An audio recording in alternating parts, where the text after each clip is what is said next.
It is my duty to inform the House that the Speaker is unavoidably absent. Therefore, in accordance with the statutes, I would ask Mr. Deputy Speaker to please take the chair.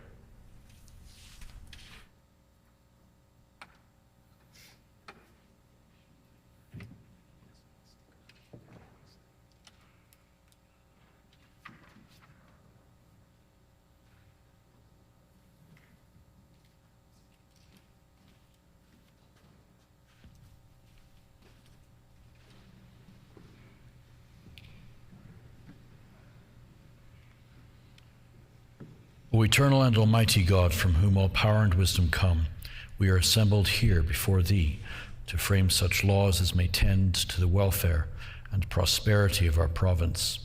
Grant, O merciful God, we pray Thee, that we may desire only that which is in accordance with Thy will, that we may seek it with wisdom and know it with certainty and accomplish it perfectly, for the glory and honor of Thy name and for the welfare of all our people. Amen. We acknowledge we are gathered on Treaty 1 territory and that Manitoba is located on the treaty territories and ancestral lands of the Anishinaabe, Anishinaabeg, Dakota Oyate, Dene Sulene, Nehethowag nations. We acknowledge Manitoba is located on the homeland of the Red River Métis. We acknowledge northern Manitoba includes lands that were and are the ancestral lands of the Inuit. We respect the spirit and intent of treaties and treaty making, and remain committed to working in partnership with First Nations, Inuit, and Métis people in the spirit of truth, reconciliation, and collaboration. Please be seated. Good morning, everybody. The orders of the day, the private member's business, the Honourable Opposition House Leader. Good morning, Deputy Speaker. Would you call for this morning from 10 a.m. to 10:30 a.m. Bill 211, the Reciprocal Enforcement of Judgments Amendment Act, and from 10:30 to 11 a.m. Bill 219, the Consumer Protection Amendment and Farm Machinery and Equipment Amendment Act, right to repair vehicles and other equipment, for second reading debate?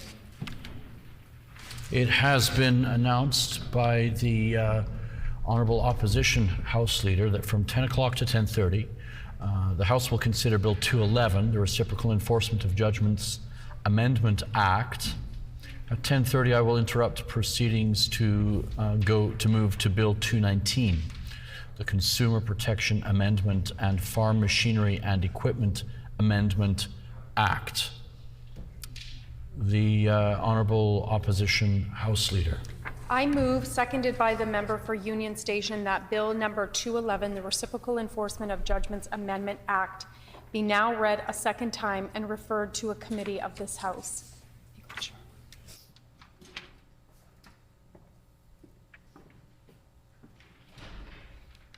It has been moved by the Honourable Member for St. John's, seconded by the Honourable Member for Union Station, that Bill 211, the Reciprocal Enforcement of Judgments Amendment Act, be now read a second time and be referred to a committee of this House.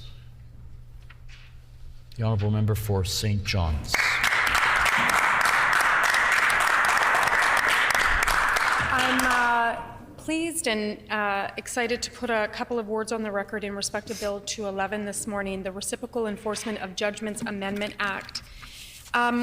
This bill derived itself very soon after the U.S. Supreme Court overturned Roe v. Wade just this past summer.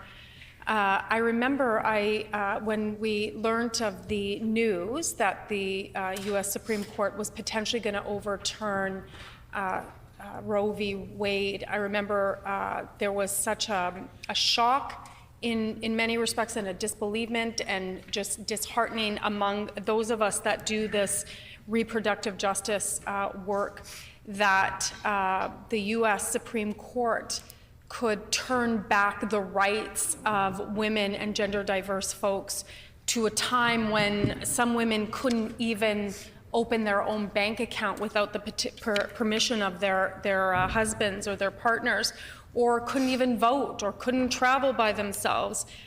And so that precipitated this work and reaching out to legal counsel, because one of the things that a lot of US states that have effectively banned abortion, what they've done in their legislation is that they've embedded a legislative framework that allows states to sue and prosecute abortion providers that provide abortions in their states. And I think it's important to reflect on some of the states that currently have effectively banned abortion. As of April 25th, 2023, abortion has been banned with no exceptions in 10 states: Alabama, Arkansas, Louisiana, Missouri, South Dakota, Tennessee, Kentucky, Oklahoma, Texas, and Wisconsin.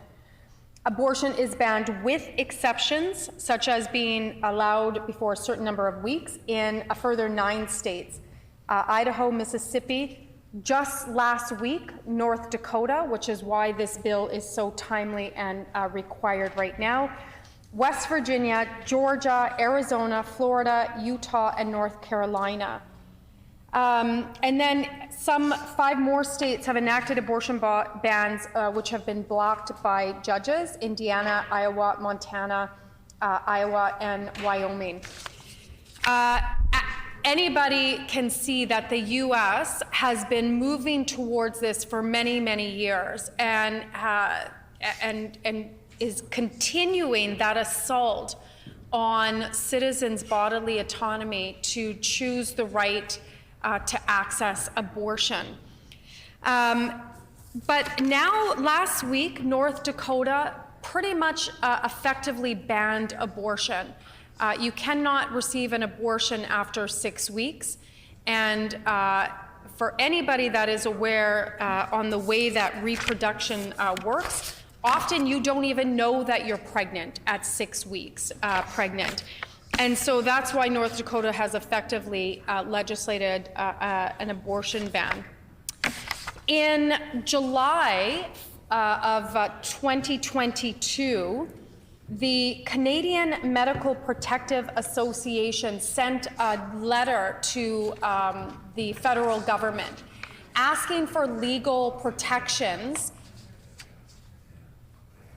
Order, please.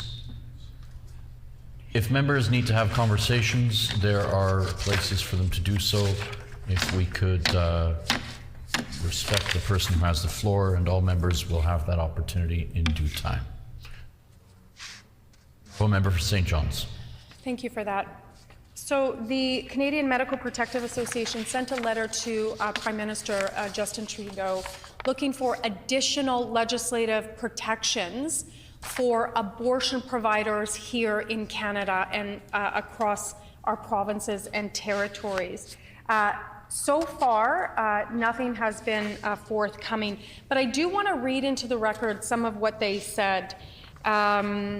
We are writing to ask, and I quote, "We are writing to ask the federal government work with provincial and territorial governments to ensure liability protection is available to Canadian physicians who may be subject to legal proceedings in the U.S. for providing abortion services to U.S. patients here in Canada.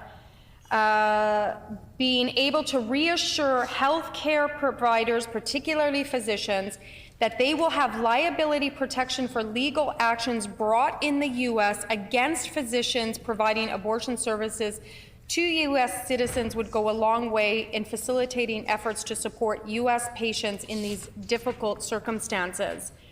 End quote. And just one final quote of this letter. The CMPA is aware that some American states are contemplating legislation that would potentially allow for criminal charges and civil legal actions to be brought against healthcare providers who provide abortions to residents out of the state, even where the care is delivered outside that state. So, Deputy Speaker, having seen this letter and doing some more research, I reached out to legal counsel for the development of what is Bill 211. And basically, Bill 211 offers that protection to Manitoba abortion providers. And so the ban, the effective, the abortion ban that just came into effect last week, we will see folks from North Dakota travel to Manitoba to access abortion services. And so in this case, this law would only apply within Manitoba. And so here's a scenario, Deputy Speaker. A Manitoba doctor does something in Manitoba or another jurisdiction. A civil action against that Manitoba doctor is brought within another jurisdiction, and there is a judgment issued in that jurisdiction against this Manitoba doctor. Bill 211 provides that that judgment is not enforceable against the doctor in Manitoba under this act.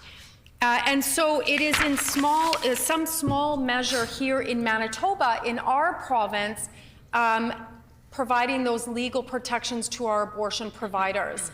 And I think it's an important bill, and I would imagine that everybody in the chamber would want to see legal protections for Manitobans for any judgments that were brought outside of Manitoba or outside of Canada. I would imagine that the folks elected in this chamber would want to protect Manitoba physician and abortion providers from any civil or criminal proceedings. And so my hope is that members opposite will support Bill 211 today. I want to say this as well, is that we already know that abortion providers in Manitoba deal with a myriad of different things that they have to deal with, including having anti-choice protesters protest right in front of their work of employment with, as I've said many, many times, assaulting and intimidating imagery, which is not accurate. It's not based on any medical expertise or medical accuracy in any way, shape, or form. So, and I know that members opposite have have no desire to allow that bill to come into law in Manitoba. But here's an opportunity for members opposite to redeem themselves in some small measure to ensure that abortion providers here are granted and have those legislative protections against any proceedings that might be brought against them. I do know as well that there's some concern for abortion providers who are traveling outside of Manitoba, outside of Canada, once they go into the U.S., and whether or not they have any legal protections once they go into the U.S. I think that's something further to explore, but at this point, I think Bill 211 at least gives us a little bit of a framework and a little bit of a foundation upon which to build those protections for Manitoba abortion providers. Finally, let me just say this, and I've said many, many times. Abortion is healthcare. Abortion is absolutely normal. It is not a bad word. It's not a bad procedure. You're not going to hell if you have abortion. You are welcome to have as many abortions as you want. It is health care. And I would hope that in 2023 that we can all agree here in the House that Manitobans should be able to access the health care that they need, when they need it, how they need it, and that nobody would stand in their way. And certainly that we would not have another country like these archaic backward states pose any type of threat to our right to access abortion, and certainly the right of providers to provide those. Members' time has expired.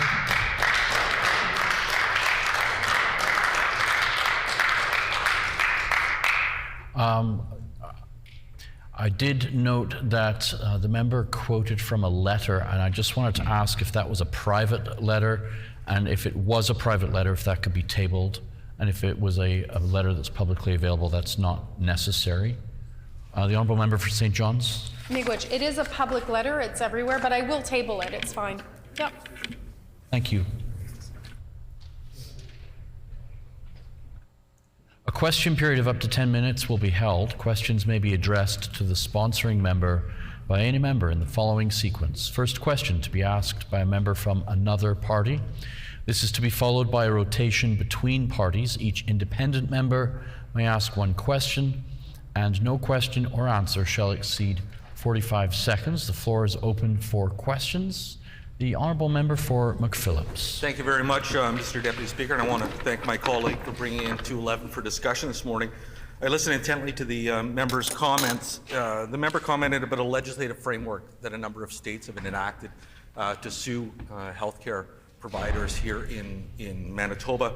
I know the member did table the letter from the CMA to the Prime Minister. I'm wondering if, for our own information and education, whether or not the member has a copy of a legislative framework to table with this House as part of the record and as part of the legislatures to understand the implications of what these states are trying to do in terms of criminalizing the activities of healthcare professionals here in Manitoba providing the service.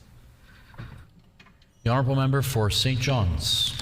To be clear, I don't think in my statement, in any way, shape, or form, said that the U.S. has a legislative framework to specifically bring criminal proceedings or sue Manitoba abortion providers. What I said is that many of these pieces of archaic legislation from U.S. states have embedded in it the ability to prosecute and sue abortion providers within their state and any abortion provider outside their state. And so one could deduce from that the U.S., these particular states, could bring forward criminal charges or civil suits against Manitoba abortion providers. Member's time has expired. The honourable member for Union Station. I want to thank my colleague, the MLA for St. John's, for bringing this very important piece of legislation forward. We all see what's happening across the United States right now, and it's pretty terrifying. And so I commend her for bringing forward something that would protect providers here in Manitoba who are providing essential health care. I'm wondering if the MLA for St. John's can advise how many times she's brought this piece of legislation forward in the House. The honourable member for St. John's. This is the first time that I've brought Bill 211 to the House. I have, Deputy Speaker, as most members in the House will know, I have brought forward the Abortion Protest Buffer Zone Act 6 times to the House in an attempt to create a buffer zone for anti-choice protesters and those hospitals and community health agencies that are providing those abortion services in order to protect those abortion providers and Manitobans who are seeking health care. So I have introduced that about 6 times to no avail yet. The honourable member for Tyndall Park. Thank you, Mr. Deputy Speaker. And I just wanted to give the member the opportunity to speak a little more to why this legislation is important for those working in healthcare here in Manitoba. Honourable member for St. John's. I appreciate the question, and I would imagine, and again, as I said earlier, all of us are elected to serve Manitobans. And those Manitobans that provide those abortion services should be protected from archaic laws that are taking place in a different country. We have to, that's what we're elected to do here. And so it is an opportunity to get on the right side of history to ensure that abortion providers here in Manitoba have that extra protections legislatively, that they cannot be sued and they cannot be forced to deal with criminal charges from an archaic state in the U.S.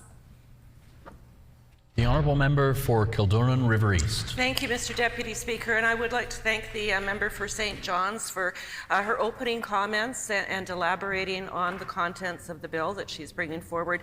Just want to ask as well, you talked about the federal government, but are any other jurisdictions across Canada looking at introducing a legislation similar to this? The honourable member for St. John's. Miigwech, that's actually a really good question. Last time I checked, there wasn't, but as everybody in this House knows, the way that legal counsel works is often one-on-one or with your caucus staff. So there could be legislation that is getting looked at right now across other provinces and territories. They certainly did call on provinces and territories to put in that legislative framework to protect abortion providers within their own jurisdictions. At this point, I don't know if any other are, but certainly Manitoba could take a lead across the country and be the first one out of the gate with this legislation. The honourable member for Union Station.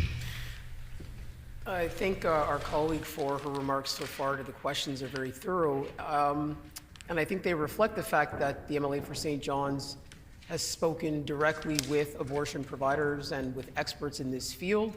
And so I'm wondering if the MLA would mind sharing a bit more with us about what she's hearing from abortion providers and the experts who are using evidence-based practice to provide this care and why this is so important to them.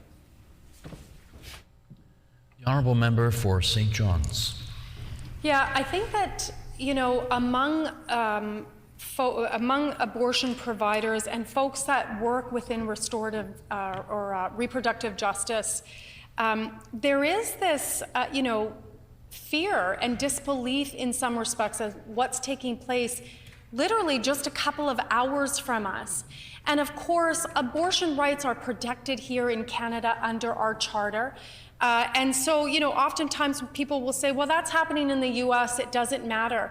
But it actually affects all of us. When you attack the rights of women and gender diverse folks to access basic human rights, it allows folks to continue on those attacks. And look at what we're seeing in the US right now. Member's time has expired. The honourable member for McPhillips. Thank you very much, Mr. Deputy Speaker.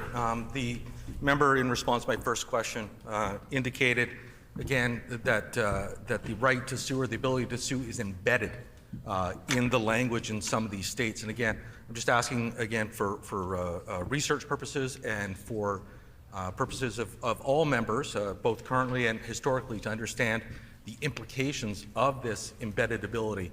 If the member has that framework to table today to share with the House so that we can understand the goal of this legislation and the repercussions of what the American states, some states, are trying to do in terms of dictating what our health professionals here in Canada can or cannot do, which is entirely legal in this country. Member's time has expired.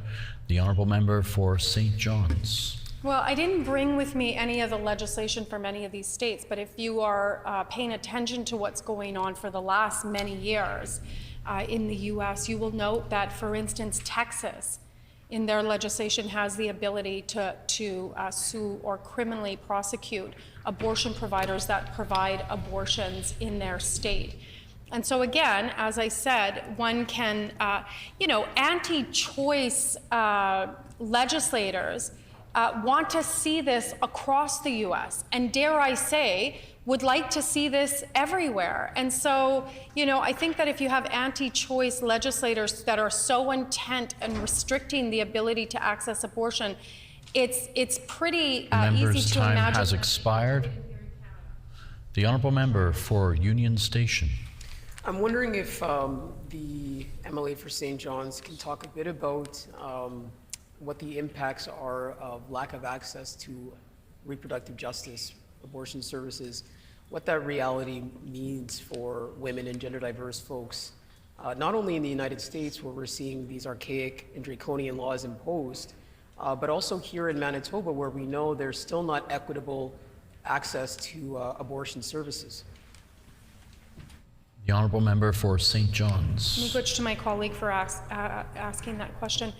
What we see when folks don't have access to abortion is we are forcing citizens to birth. We are forcing citizens to have a child when they don't want to, when they're perhaps financially not ready to, or emotionally or mentally not ready to. We're literally forcing people to bring children into the world when they don't want that. And the consequences of that are generational. In some respects, when you're forcing folks that are economically marginalized, you're forcing them into generational poverty. Member's time has expired. The honourable member for Kildonan River East. Thank you, Mr. Deputy Speaker. We do know that healthcare providers and physicians who perform abortions have insurance, and I was just wondering if the member from St. John's could indicate whether or not that insurance would cover any type of lawsuits that that are presented to them as a result of providing an abortion to an individual from North Dakota or South Dakota. Honourable Member for St. John's. Yeah, I think that's something to be further researched or looked into, but I do want to go to the experts. And the Canadian Medical Protective Association felt it necessary to write a letter to the Prime Minister to ensure that there was increased liability protections for abortion providers. And so what I would imagine is that we can always do more to ensure that we are protecting Manitoba abortion providers. And my hope is that today, folks in the chamber will see the benefit of that and will do what's right for Manitoba abortion providers and allow Bill 211 to go past second reading. English. Time for questions has expired. The floor is open for debate. The Honourable Member for McPhillips. Thank you very much, Mr. Deputy Speaker, and it's my pleasure to rise this morning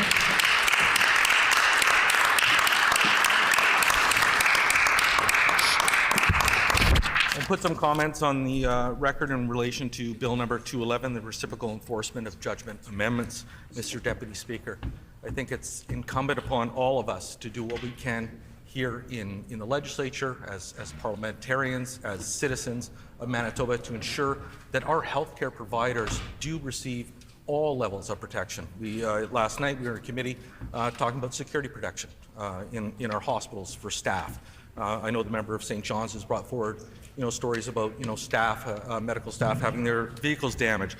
So the assaults on medical professionals are indeed wide and varied, Mr. Deputy Speaker. But that being said, we are specifically here talking about the right to access reproductive services, abortion, which is fundamentally a right of any woman here in the country of Canada. And I think we as Canadians should be proud of this fact that we stand with women and allowing them to make those decisions upon and have autonomy upon their own body. I was thinking this morning, Mr. Deputy Speaker, as I came to the legislature a year ago, I happened to be in Ukraine and speaking to providers of some of the non-governmental services. And one of the things that we're seeing in Ukraine, and one of the things that we see unfortunately in all armed conflicts, is a use of sexual assault or rape, to be more blunt, as a tool of intimidation and as a tool of warfare, Mr. Deputy Speaker. And unfortunately, you're seeing situations in Ukraine where women are being impregnated via rape by Russian soldiers, Mr. Deputy Speaker. And absolutely, whether those individuals, those women want to receive those services. Order, please. As previously announced, the time is 10:30, and we will move to second reading of Bill 219. When this matter is again before the House, the member for McPhillips will have 8 minutes remaining. I just want to take a moment here and acknowledge we have guests in the public gallery, students from R.B. Russell Vocational High School, 16 grade 9s and 10s. Do I get that right? Welcome here, everybody, under the direction of Mylene Villafranca. And this group is located in the constituency of the Honourable Member for Point Douglas. We certainly welcome you to the Manitoba Legislature. I'd like to recognize the Honourable Member for Elmwood at this time. Thank you, Mr. Deputy Speaker. I move, seconded by the member for Burrows, that Bill number 219, Consumer Protection Amendment and Farm Machinery Equipment Amendment Act, Right to Repair, be now read a second time and referred to a committee of this House.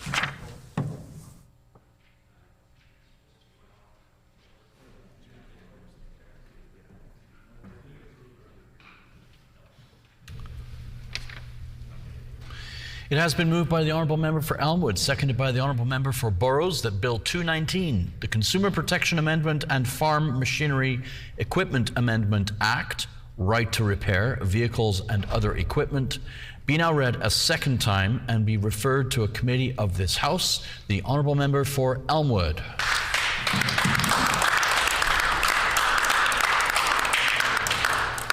Well, thank you, Mr. Deputy Speaker. This Bill 219, the purpose is to amend the Consumer Protection Act and the Farm Machinery Equipment Act. A manufacturer must make items necessary to maintain and repair its vehicle, farm equipment, and machinery available to purchasers or repair businesses at a reasonable price. And if the manufacturer does not make the necessary items available, the manufacturer must replace the vehicle, farm equipment, or machinery at no charge or refund the purchase price. Now, this particular Bill 219 deals more with farm machinery and motorized vehicles, recreational vehicles. There's another bill that's very similar, dealing with cell phones and washing machines and stuff like that, okay, products like that.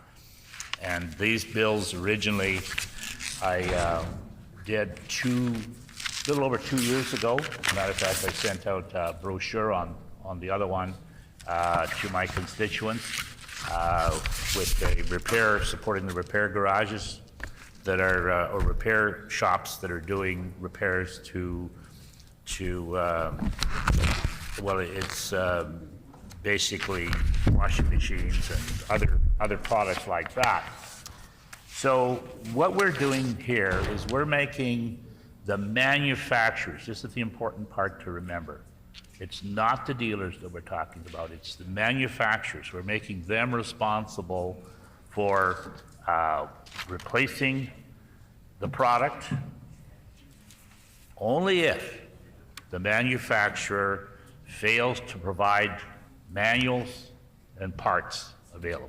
Just want to make that very, very clear, because it's easy to get this all mixed up and misrepresented as we've experienced in the past. So the main message here, farm equipment, and this includes all of the equipment that we're talking about.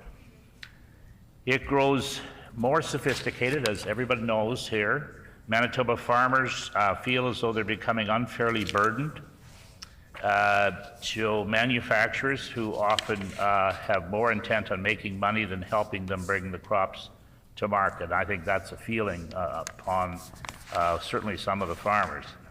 Politicians in the United States, they've recognized the need to address this issue, including President Biden, who signed an executive order last year encouraging the Federal Trade Commission to remove barriers imposed by manufacturers on farmers' ability to access repair shops or repair equipment themselves. Now, the European Union, year before 2022, brought in a huge amount of regulations requiring proper manufacturing of consumer products. Because what's been happening worldwide over the years is the equipment is being manufactured on a very sophisticated level, complicated level, non-repairable, and at the point where if something goes wrong with the product, the manufacturer simply expects you to throw the product in the garbage, in the landfill, and buy a new product, and not to do any repairs to the product at all. So what has happened in the European Union is they have come up with a standard, basically, which probably will become the worldwide standard, because that's a huge market that we're dealing with here. They have required the manufacturer to build products that will last. And by last, I guess it depends on the product, but generally 10 years would be reasonable for a product to last. For example, computers, they're usually obsolete within a couple of years, if that. But I've been hearing recently that people have old Apple computers or Apple laptops that are like 10 years old, and they work just fine. So you see, it is possible to do these things, but the whole of our production is based on obsolescence and throwing stuff in landfill. So there was multiple reasons why the right to repair did get established in the European Union in 2021, 2022, and why manufacturers there have to make changes in design to design products that are going to last longer, design products that are easy to repair, and design products that can provide the manuals and the repair products to repair places other than their own repair shops. And so what we want to do here is we want to give Manitobans who own repair shops, who are doing repairs in any consumer-based product, we want to give them a chance to stay alive, to provide repairs on products, not just the ones that are approved by Apple or any one of these other manufacturers. Now, the manufacturers, historically what we've seen is when legislation is brought in, which it has been in most provinces and most United States states, the manufacturers become very effective lobbyists. And they will approach MLAs opposite and tell them that, we got to make the products complicated because we don't want our competitors disassembling, back engineering and copying our secrets, our trade secrets. So we can't have people, repairing their own products, and we don't want them taking them apart. But they don't tell you that most of the products that they're talking about are manufactured in China in the first place, and where all these so-called secrets are already well known to the Chinese government or made available to the Chinese government. So espionage is the issue here that they are alluding to, and they do have a point. But then again, we have to balance whether their point is stronger than the point of our end users. Bottom line is that people who buy farm machinery or any consumer product, they put out hard-earned money for these products. They're the owners, and they should not be told that, for example, a farmer in a piece of farm equipment has to get a repair person out from the dealership just to reset a code to make the product work. So let's say it's a combine or other farm equipment, and it ceases to work because they've done a diagnosis or they've done some work on it, and they have the code. The code has to be reset. So now your equipment is sitting in the field when you've got limited hours to work in the first place. It's all sitting in the field. Expensive equipment can't go anywhere until the equipment dealer sends out the repair person, which could take a couple of hours just to reset the code. Maybe there's nothing wrong with the machine, just the code is not working, right? That is what we are trying to get to here with this legislation. I've certainly heard, and I know the questions are going to come. And so I've done all the interviews with the ag, media people up to like 2 years ago. And they contacted me and asked me questions about it, and the members will know that there's quite a interest in this area, not only in the consumer products, in regular consumer products like cell phones and washing machines and so on, but on the farm equipment as well. So we all have an interest here in supporting the survival of repair businesses, because let's face it, where this will ultimately go is the products will even get more complicated, they'll get more unfixable, and they'll be just totally disposable into landfills and you're going to get less use out of your equipment. So we've got to put a stop to this because the companies don't have any incentive not to do this. We have to give them a disincentive to do what they're doing right now. And European Union has set the new standard, and it's going to ripple across, because if you're Samsung, you're not going to produce product for the European market constructed a certain way and then a different product for a North American market. Members' time has expired.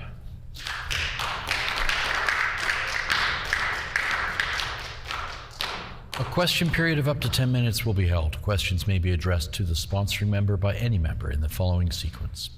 First question to be asked by a member from another party.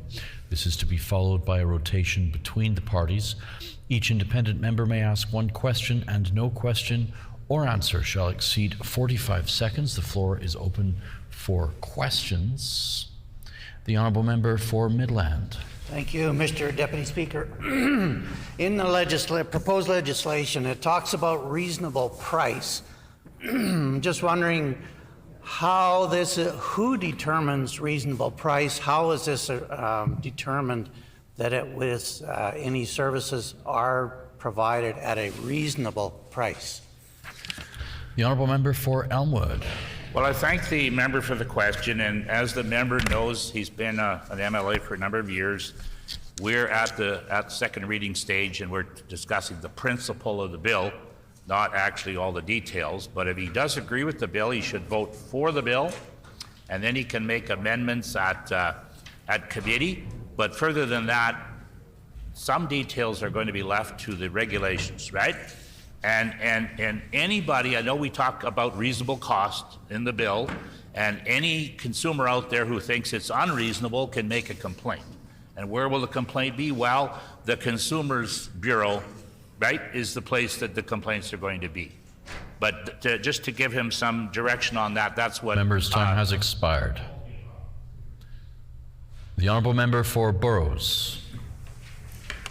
Thank you, Mr. Deputy Speaker. I appreciate my colleague, member from Elmwood, to bring this piece of legislation forward. It's important. I would like to ask the member, how will this legislation protect small repair businesses throughout this province? The Honourable Member for Elmwood. Thank you, Mr. Deputy Speaker. I want to thank the member for the question. I got to say, that is sort of the real reason why we got into this issue in the first place, to develop this legislation, because we have businesses like the Elmwood Appliance Service, they're small local businesses. They're used to, in the old days, repair washing machines, and they used to go to people's houses to do it, bring the parts with them.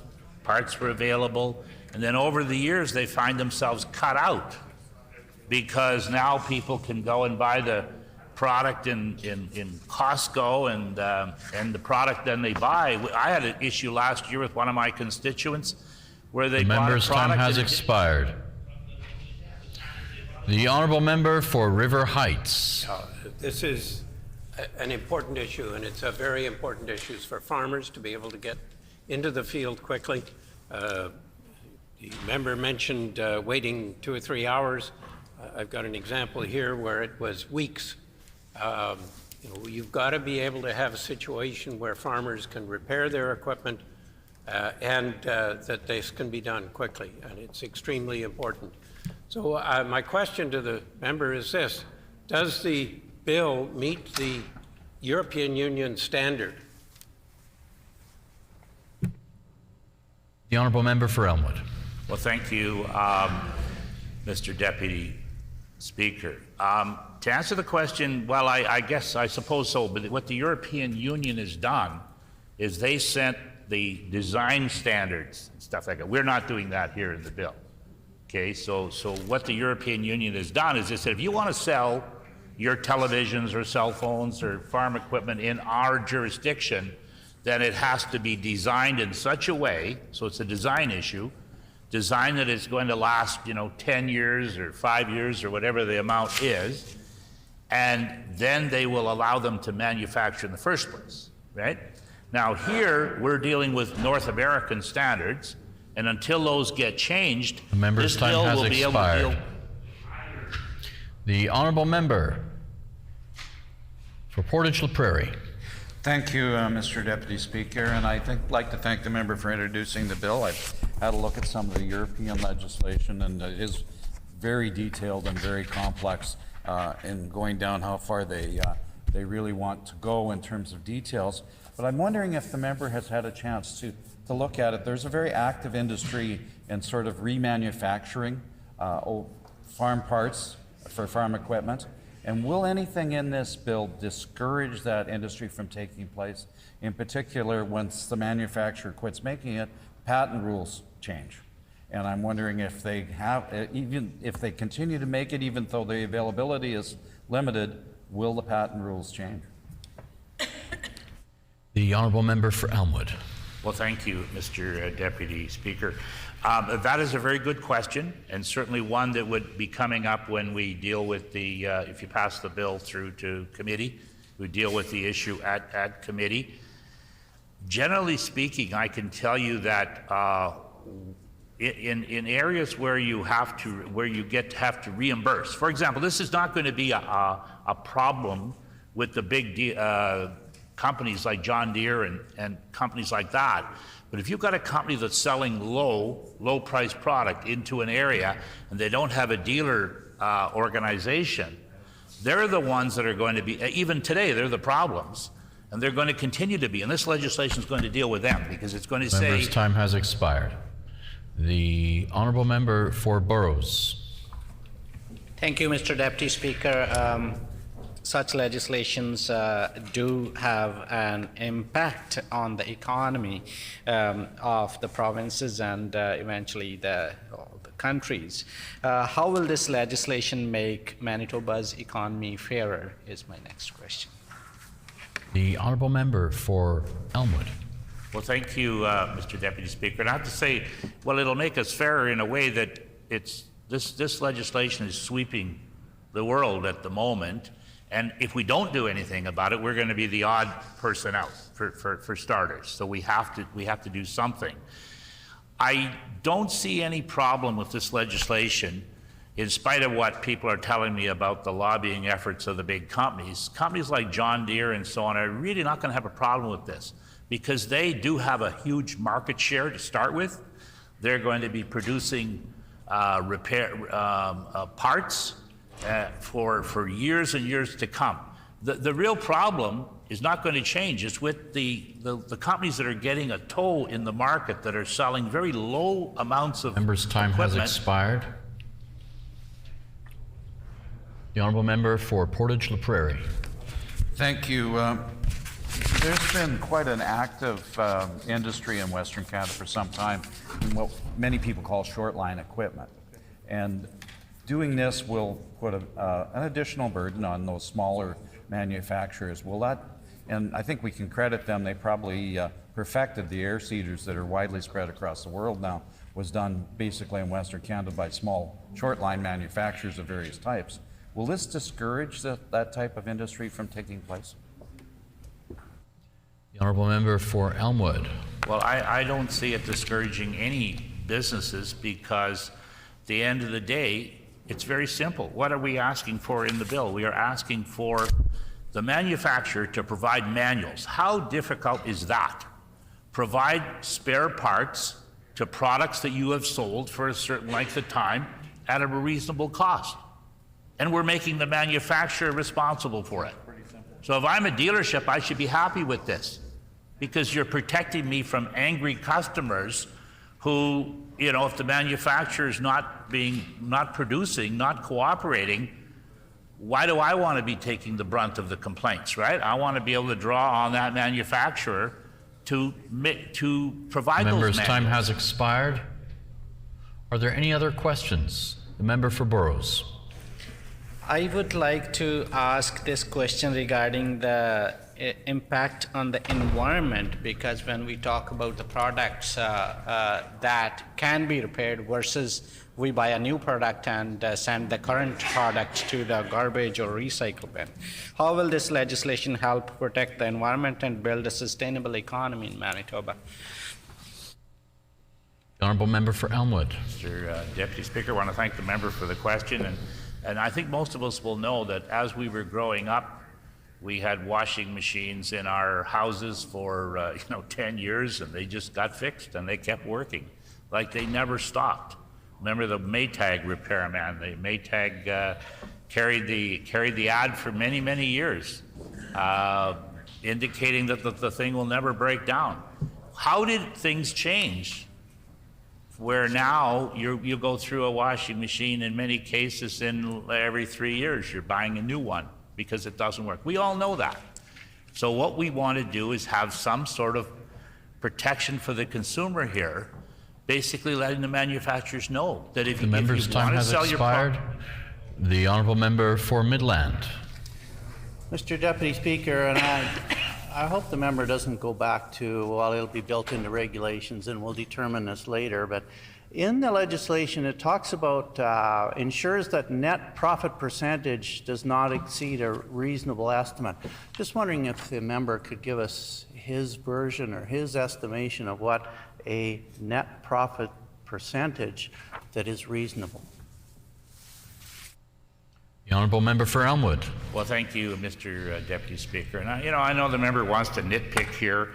We talk about reasonable cost, and reasonable cost is simply that. I mean, if you, I think the average person will know that if something should be repaired for $100 and it ends up costing $1,000, then there's a basis of a complaint to the Consumers Bureau, right? That's what's going to happen. And then this Consumers Bureau, which was started in 1970 under the Schreier government, they will mediate. And I don't know whether Business Practices Act would involve itself in this, but one way or the other, it will get sorted out for the Member's benefit time of the has expired. The time for questions has ended. The floor is open for debate. The Honourable Member for Midland. Thank you.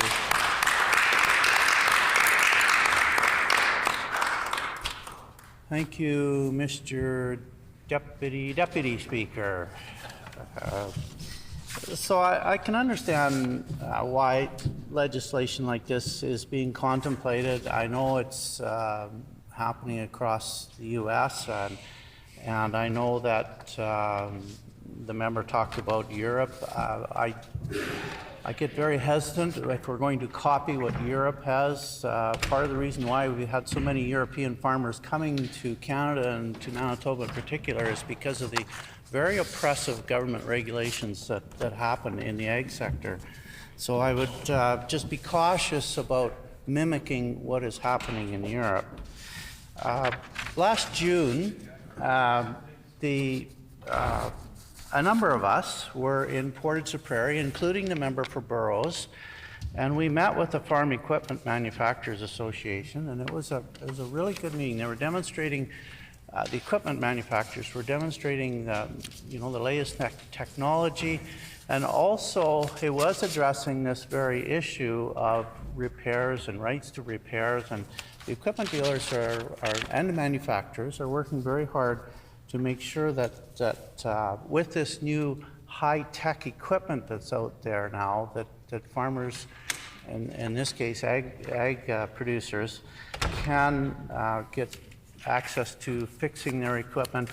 They're able nowadays to connect their smartphones to the equipment, and they'd be able to troubleshoot, and in working through with their dealer, they can sometimes even solve issues themselves without having to call that repair service technician to come out to the field. And so it's cutting down on downtime for them, and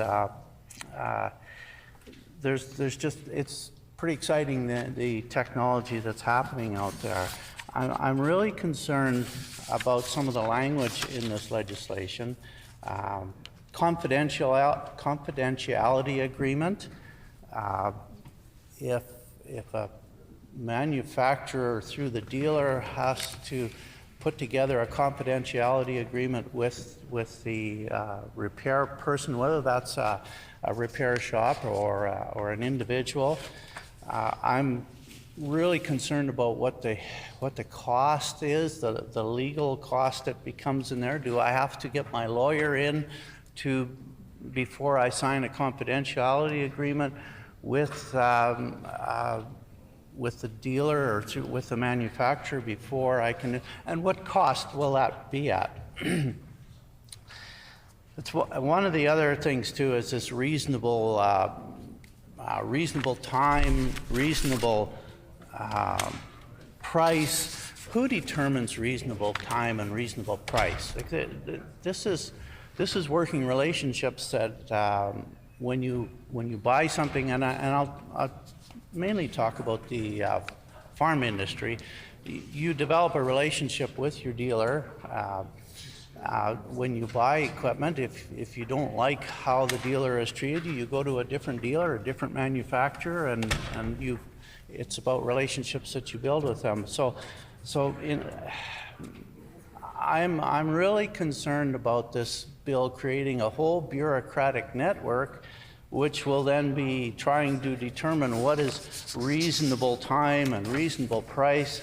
And I also asked about net profit percentage. Here goes the NDP now determining who will have net profit and whether that is, I know profit's a bad word in the NDP language, but who is going to determine whether this net profit percentage does not exceed a reasonable estimate? And again, that's that reasonable in there. And I know the member talked about, oh, well, they'll do it in regulations, or they'll decide it in committee, but these type of things should have been determined ahead of time, so at least the member could have spoke to them now and said, well, in regulation, this is what it will say, because right now this is very vague legislation.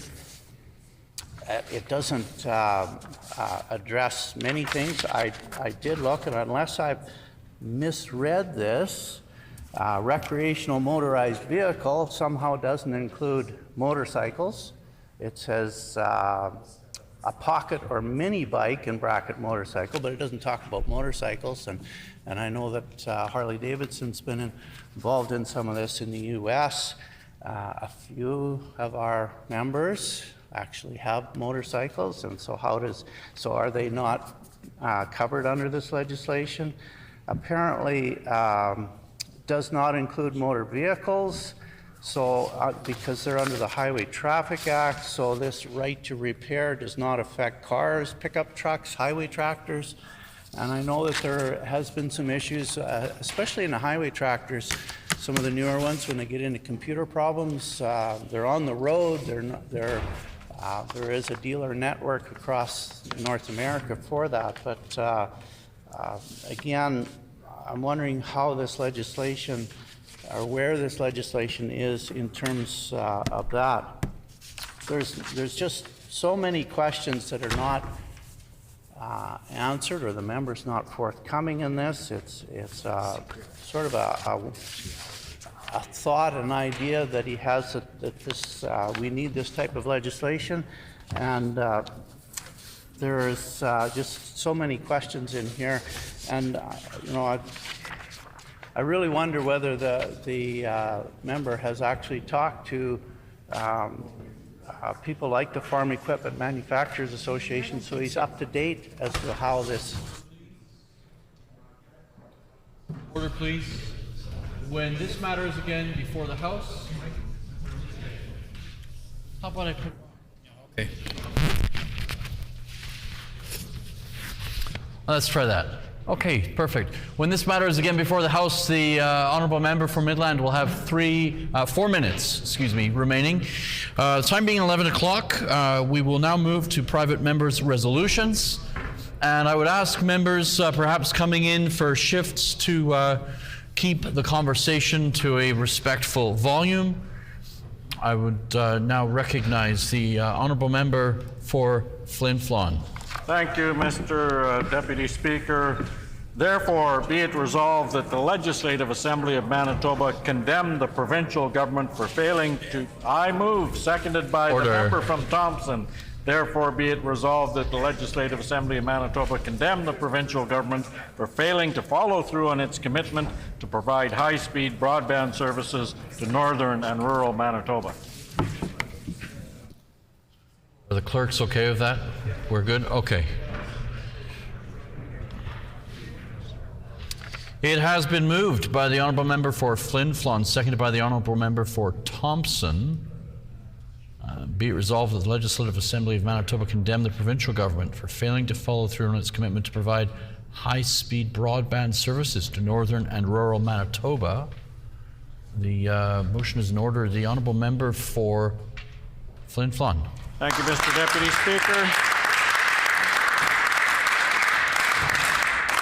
This government made some commitments, made some promises to northern and rural Manitoba that the dark fiber that Manitoba Hydro was in ownership of would be given to a private entity and would provide high-speed internet services, broadband services throughout Manitoba.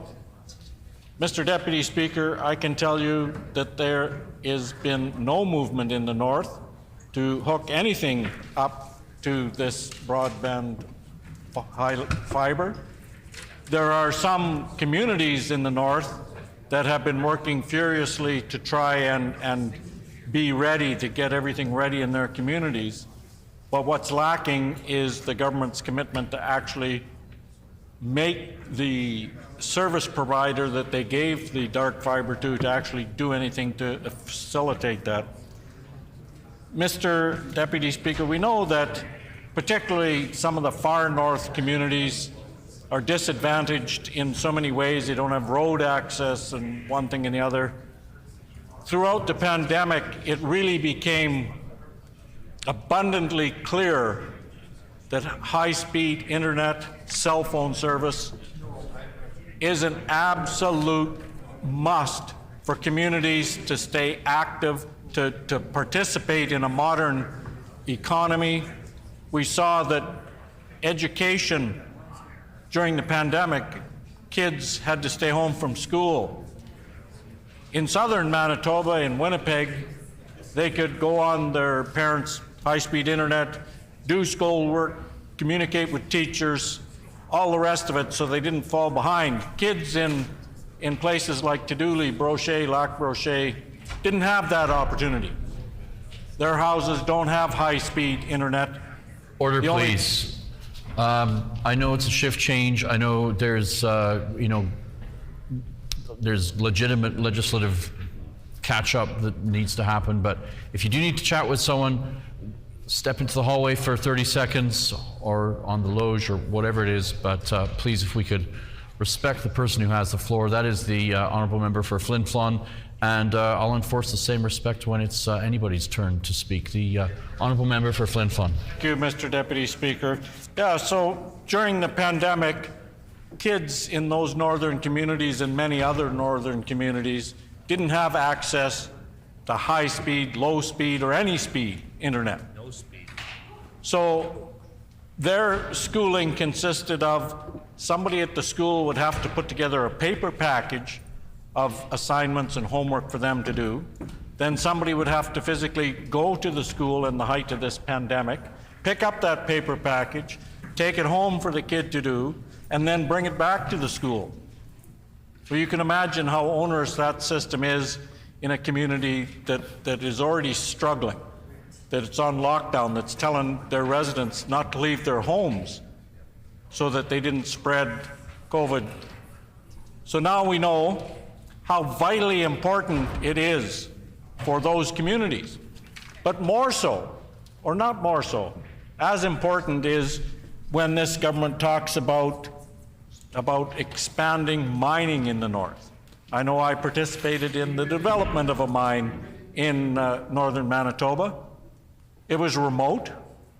Well, it was like 2 miles off the highway. But it didn't have access to high-speed internet.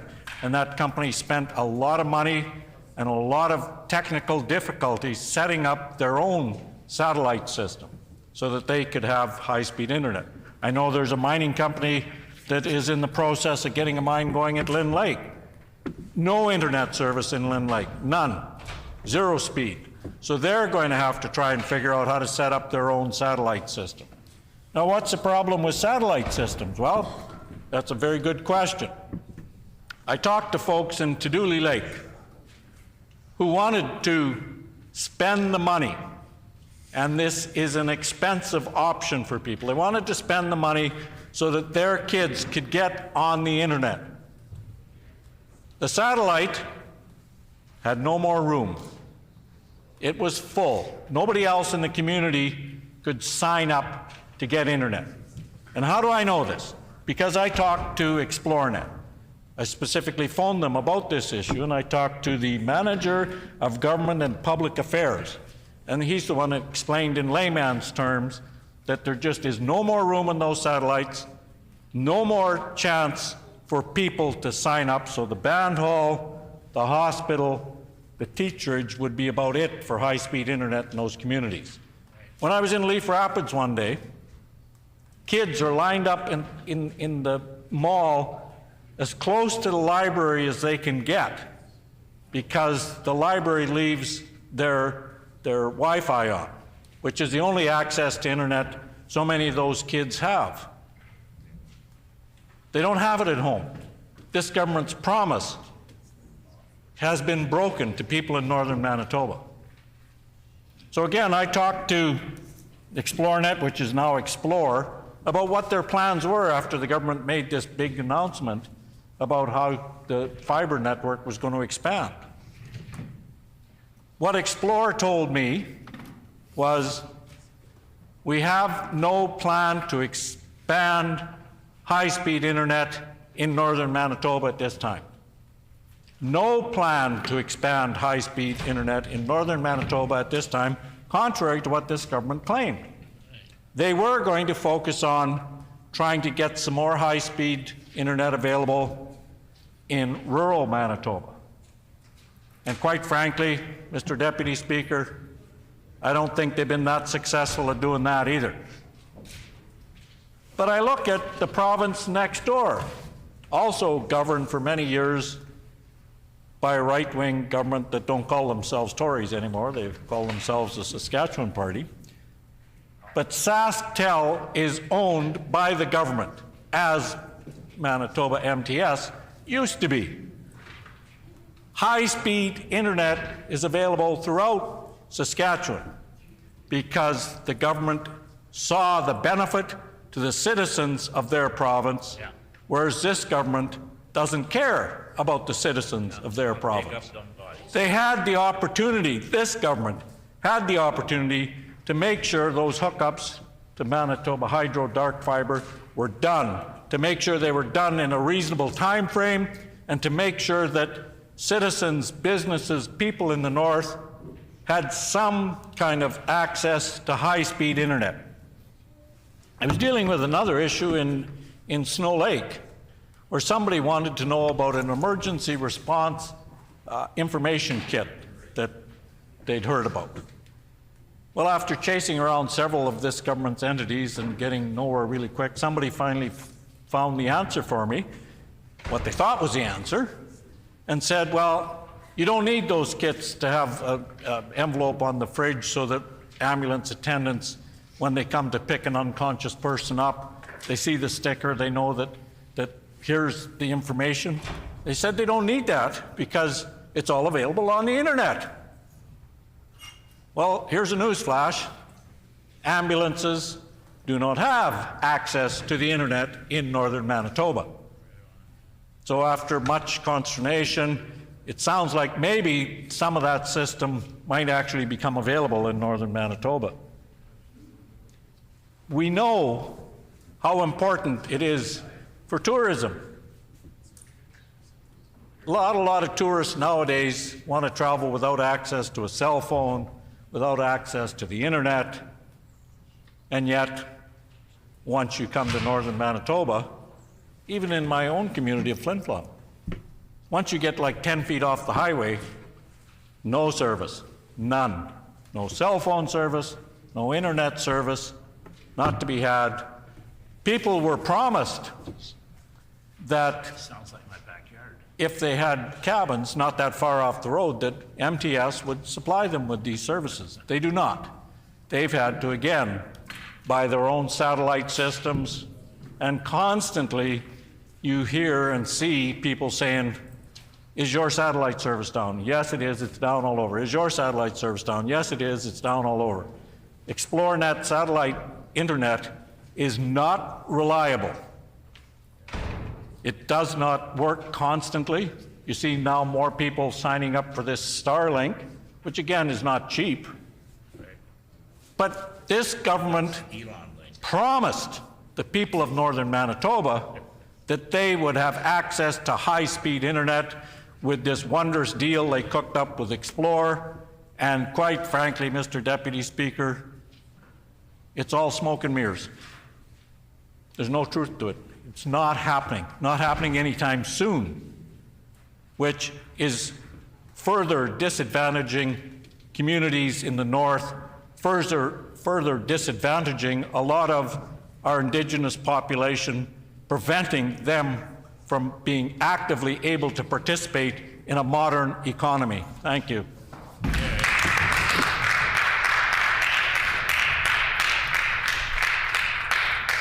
The Honourable Opposition House Leader on House Business. On House Business. Pursuant to Rule 34(8), I am announcing that the private member's resolution to be considered on the next Thursday of private member's business will be one put forward by the Honourable Member for St. Vital. The title of the resolution is Calling on the Provincial Government to Stop Privatizing Healthcare Services. It has been announced by the Honourable Opposition House Leader that pursuant to Rule 34, subsection 8, the private member's resolution to be considered on the next Thursday of private member's business will be one put forward by the Honourable Member for St. Vital.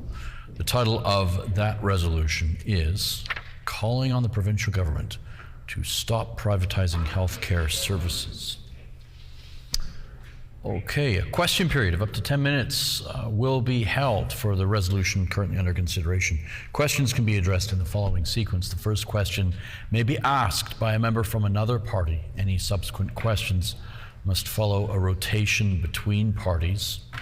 Each independent member may ask one question, and no question or answer shall exceed 45 seconds. The floor is open for questions. The Honourable Member for Brandon West. Thank you, Mr. Deputy Speaker. I'm wondering if the member opposite would accept a friendly agreement to condemn the Selinger government for its failure to provide broadband to northern Manitoba. The fibre was buried. Failing that, perhaps he could apologize to Manitobans for the Selinger government's failure. This fibre was buried, it was dark, it was dead, it was not activated, and it's the Selinger government that failed in this regard, Mr. Deputy Speaker.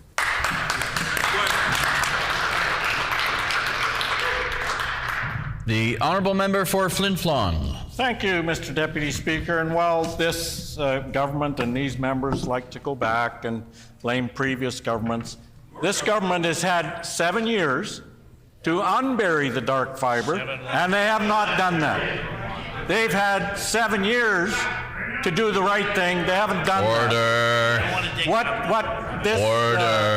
What this resolution says is that this government, at the very least, should live up to what they said they were going to do, instead of blaming other people for not doing something 20 years ago.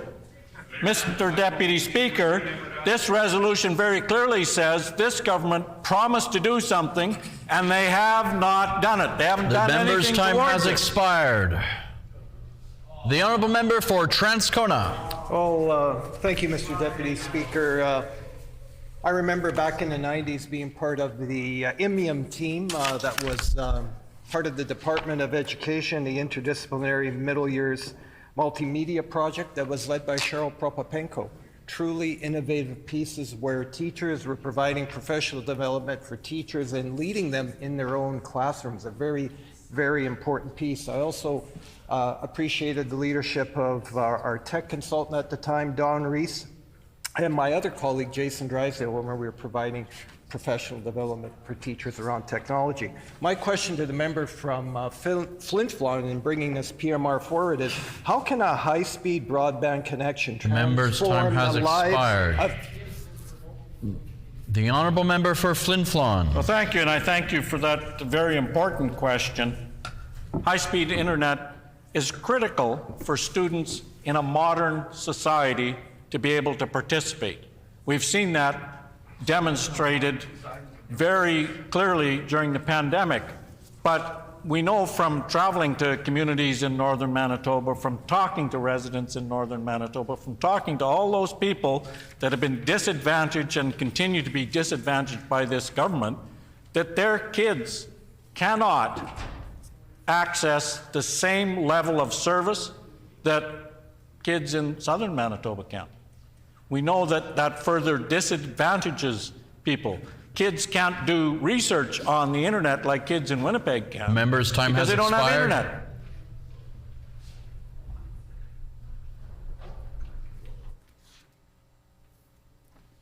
The honourable member for Swan River. Thank you, Mr. Deputy Speaker. And, you know, I've got to ask again the answer, because in 2010, there were cables that were buried, that were not switched on. The member opposite seems to go along with his leader, and they love to leave it in the ground. And here is another example. Not only are all those minerals in the north that the member opposite is advocating for, but all the services that he's advocating. So would he please apologize to the people of Manitoba for the failures of his previous government? The honourable member for Flin Flon. Well, thank you, Mr. Deputy Speaker. And really and truly, the only person right now that should be apologizing in this House is the member from Swan River, who stands up, and I can't use parliamentary language, but he knows, as well as I do, that not once have I ever said leave it in the ground. He knows that our party doesn't say leave it in the ground. What we're here to talk about today is high-speed internet access, and I'm sure there's some communities in the Swan River constituency that don't have it.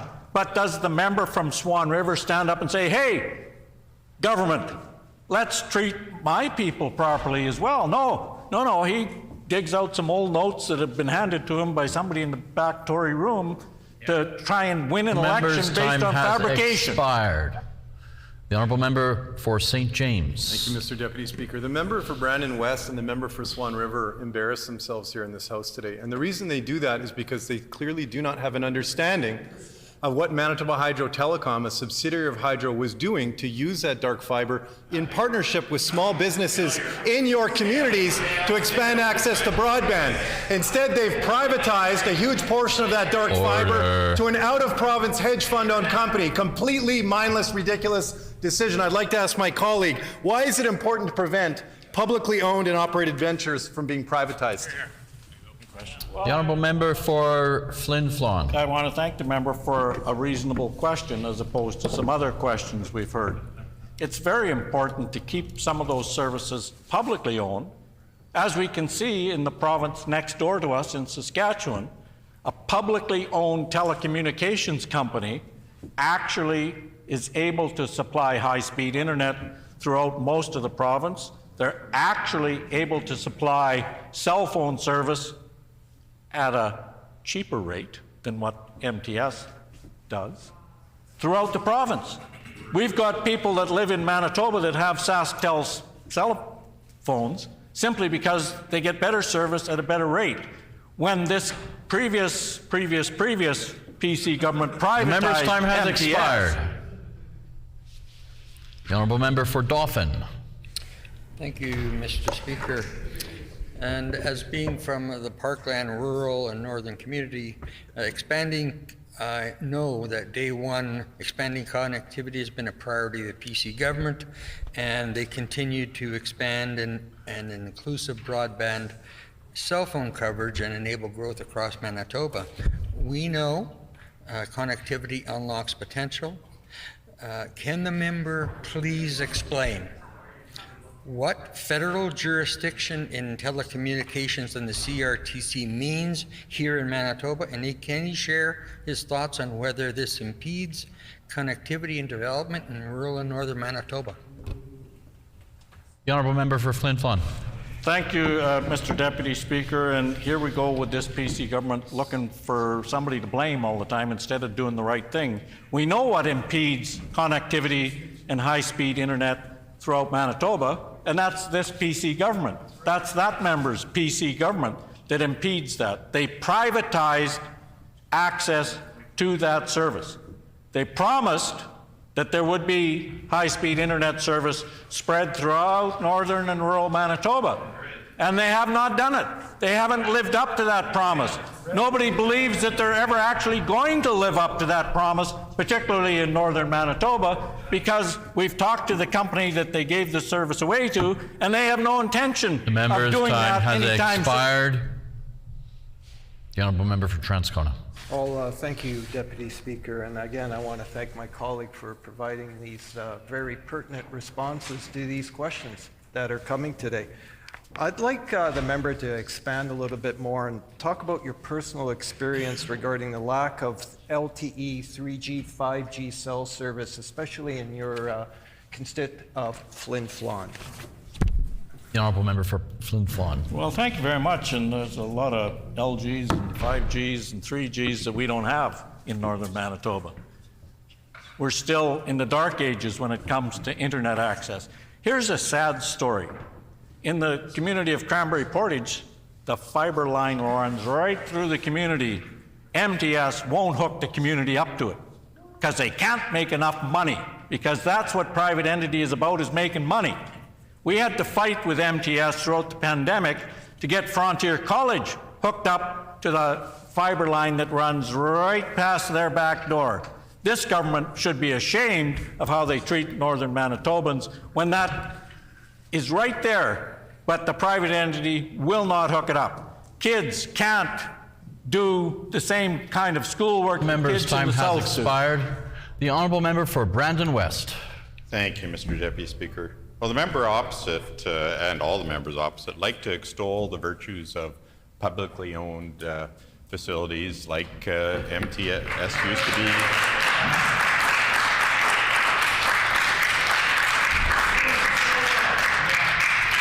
Or SaskTel currently is, Mr. Deputy Speaker. So I wonder if the member could tell us why I can communicate with my friends throughout the world using a product like FaceTime, using MTS's system, except for my friends in Saskatchewan. There is not enough broadband available in Saskatchewan under the Saskatchewan-owned entity that the member extols for them to communicate with me, Mr. Deputy Speaker.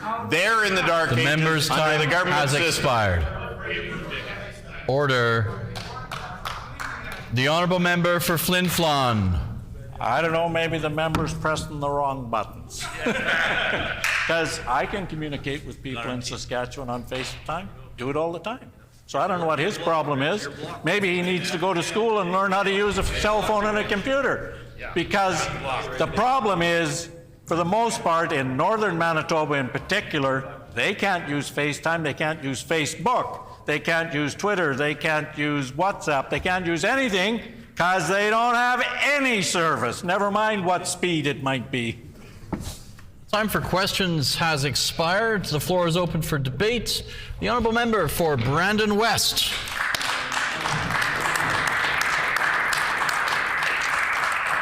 Thank you, Mr. Deputy Speaker. I'm pleased to rise to speak to this resolution to bring some correction on the record. Obviously, the member opposite doesn't like to talk about the failures of the Sellinger government, but there are many, and this is one of them, that during their reign, Manitoba Hydro buried fiber cables throughout Manitoba, and they stayed dark.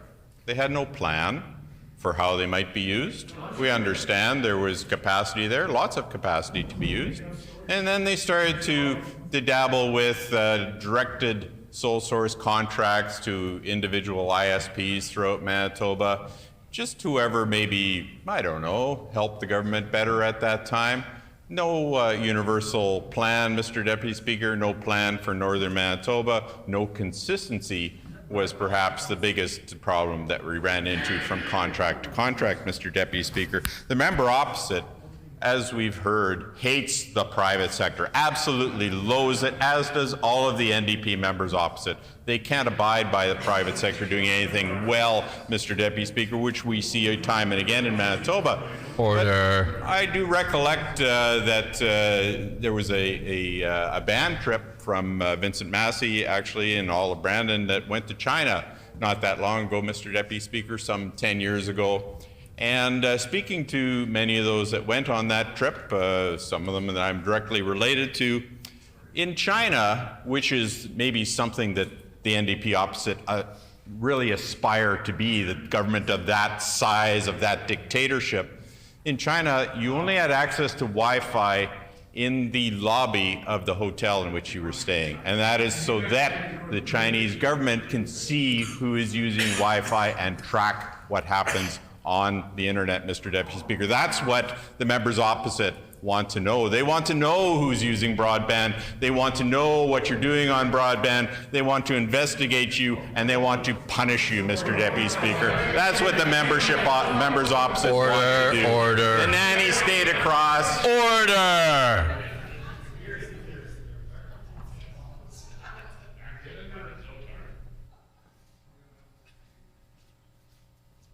The honourable member for Brandon West. Thank you, Mr. Deputy Speaker. So with their colleagues in Ottawa, the NDP Liberal Coalition, they want to make sure that the public is not available, does not have access to what the public needs. And indeed, what we've done, Mr. Deputy Speaker, through an open RFP, gone to the market and found somebody that can work with Manitoba Hydro. And what we've found in the last couple of years that they have doubled, more than doubled, the number of homes that have been connected to broadband that Hydro did in 10 years. That's what the private sector is able to do. They're able to make sure that Manitobans have access to broadband.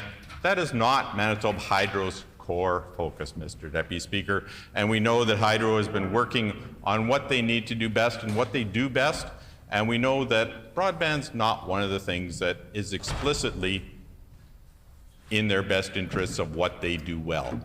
You have to focus on what you can do well, Mr. Deputy Speaker. That's why I've been able to use the private sector to extrapolate, to connect people throughout Manitoba. And the members opposite don't like to hear that most of it has been done, that there's just very few homes that need to be connected, to have that availability to the internet, and those will happen shortly, Mr. Deputy Speaker. When I spoke to the minister responsible for broadband in the federal government, Mr. Deputy Speaker, and told her of the plans that we had done through the private sector with Manitoba, they were just in awe, Mr. Deputy Speaker, because the federal government had tried to do this. They spent somewhere between $20 and $40 million they set aside, and unfortunately they failed in Manitoba, Mr. Deputy Speaker.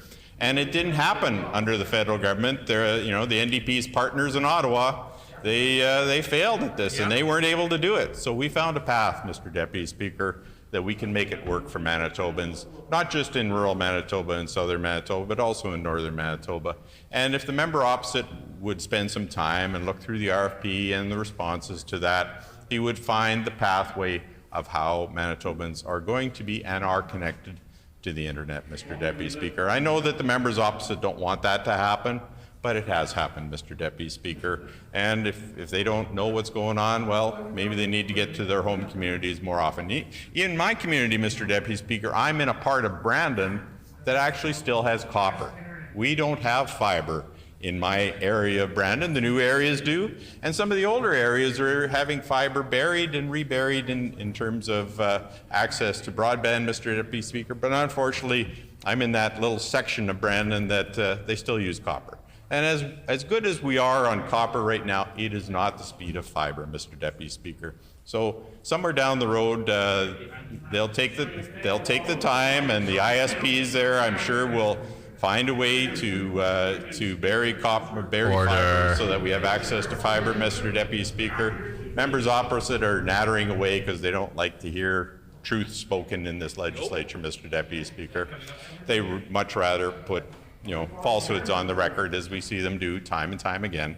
So it's sad that they don't understand what's happening out there, Mr. Deputy Speaker, that they want to keep the fiber dark, keep Manitobans in the dark, so that they don't know what's going on in Manitoba, Mr. Deputy Speaker. It's sad to watch this from a failed government, the failed Sullinger government, that not only ignored how to access broadband in Manitoba, Mr. Deputy Speaker, but what did they do? Let's see now, what did they do before an election? They promised not to raise the PSD. I remember ridiculous. That. And they said it was ridiculous, in fact, and what happened after that election, Mr. Deputy Speaker? They not only raised the PSD, but they had investigated raising it even further, Mr. Deputy Speaker. So throughout this time that we've been spending on expanding broadband in Manitoba, Mr. Deputy Speaker, there was this thing called a pandemic that we all lived through. Some of us, unfortunately, we lost people during the pandemic, and we're saddened for that. But yesterday, we saw the Auditor General that reviewed what happened during the pandemic with vaccines. And this is at the same time that we were expanding broadband in Manitoba to make sure that people had access to it during the pandemic, Mr. Deputy Speaker. But, when you look through the report that the Auditor General just released, the conclusion is quite... Order, please. I do want to allow for some leeway, but I need the member to bring it to the bill that we're discussing. So I just want to help the member to help me see how these things tie into this particular bill, please. The Honourable Member for Brandon West. Thank you, Mr. Deputy Speaker. I'm reflecting on what the member opposite spoke about the need for broadband during the pandemic, Mr. Deputy Speaker. And I am speaking about during the pandemic, we were working on expanding broadband and how the Auditor General spent the time and looked at what we were doing with vaccines during the pandemic while we were expanding broadband, working not only on broadband, but working on the vaccination that required broadband access throughout Manitoba, Mr. Deputy Speaker. And his conclusions were that, of course, as you saw, the province of Manitoba effectively managed the COVID-19 vaccine rollout while we're managing expansion of broadband at the same time, Mr. Deputy Speaker. These things were happening in multiple access points throughout Manitoba while the NDP ignored during their reign. They had ample opportunity to roll out broadband, and nothing happened, Mr. Deputy Speaker. Nothing happened. Failure after failure after failure. And then we saw, again, the NDP Liberal coalition in Ottawa tried to roll out broadband in Manitoba, tried to spend money here, $20 to $40 million they had allocated to roll out broadband in Manitoba, and unfortunately they failed. But where they have failed, Mr. Deputy Speaker, we have succeeded.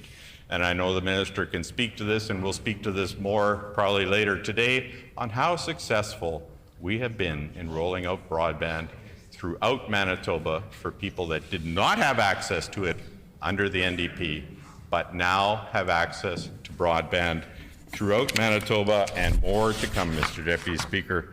It is something that we were focused on, that we put together with the private sector and Manitoba Hydro. They worked together to make sure that Manitobans would have access not only during the pandemic, but into the future, Mr. Deputy Speaker. This is something that will pay off in multiples for years to come, Mr. Deputy Speaker. We know the NDP want to shut that down. They want to go to individuals and say, you don't have access to broadband because they don't like the private sector. They absolutely hate the private sector, and you can see it each and every day from every member. Member's time has expired.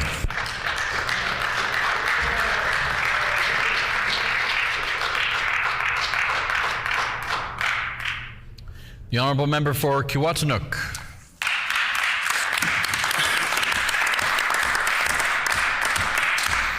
Thank you, Mr. Deputy Speaker. And the member from Brandon West should be just utterly ashamed for all the words that he just shared on the record, and trying to claim some kind of success over what's been going on with broadband in the north, because it is not that whatsoever. It is absolutely ignoring the issues, and this resolution that's brought forward is just simply asking them to follow through on their commitment. That's all it's simply doing. And it's not the member from Swan River is claiming it's happening, yet even in their own speeches and their own comments, they know it's not happening.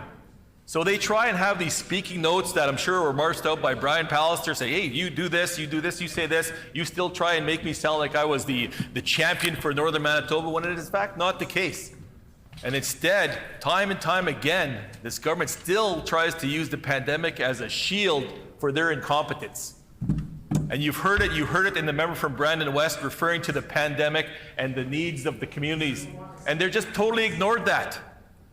Mr. Deputy Speaker, if you go, and the member even referred to the fact that he could not communicate with various people within the province, within other provinces, and the fact of the matter, that's the reality. That's the reality in Northern Manitoba. That's the reality in these communities that were promised to be connected to a system that would enable them to be able to just be a part of everyday life in Manitoba. So when we talk about a resolution such as this, and perhaps people living in Winnipeg or in southern Manitoba will wonder, like, why is this? What do you mean? What do you mean there's this connection doesn't exist in northern Manitoba, in remote communities, in central Manitoba, let alone northern Manitoba? And the simple matter is it's because of this government. It's because of this government not wanting to address the needs of northern Manitoba, not wanting to address the needs in central Manitoba, simply because that's not where their priority is. That's not where their expertise is. I mean, they don't have expertise in a number of different areas, but this is for sure one of them. Name 3 that they do have. And I can't even name 3 that they do, for that matter. I can't even name 1, for that matter. But the fact of the matter, Mr. Deputy Speaker, is when these announcements were made time and time again, and I remember seeing the announcements, and I'm sure they just grabbed their compass from their geometry set that stuck to Manitoba, made a little circle and say, hey, we're going to cover this area. Oh, we'll do this other one, it'll try overlap. At the end of the day, it doesn't exist. That coverage does not exist. And the fact of the matter is, the fact that they took this on and they wanted to sign it and agree to take on this work, it halted it altogether. It halted the progress that was going to be potentially made in northern Manitoba so that communities could be connected. Instead of not doing what they fulfilled, not doing what they committed to, they actually froze that process. And now, communities are for sure left out of the loop and left stuck. And it's interesting when the minister or the former minister had referred to the pandemic being some of the reasons why they don't do what they do, and oh, we've done this during the pandemic, and they conveniently use the pandemic as an excuse to not do work. The fact of the matter is that pandemic highlighted the need for this to be in place. Even in this chamber, we've had a number of members participate on Zoom over the last couple of years, and we still do that to this day. There's communities that do not have that ability. They do not have that ability to simply communicate, to simply learn. And even if you take up your phone, if you're in any particular area, if you want to call 911, you cannot do that. And yet, as society, some of our children are even taught that. If you have an emergency, dial 911 and help will be on its way. Well, there's no help in a lot of northern Manitoba and central Manitoba if you do that. So when we talk about, we're not here trying to kind of push something that wasn't announced, wasn't promised. We're just saying fulfill your commitment. And this government is just failing to do that.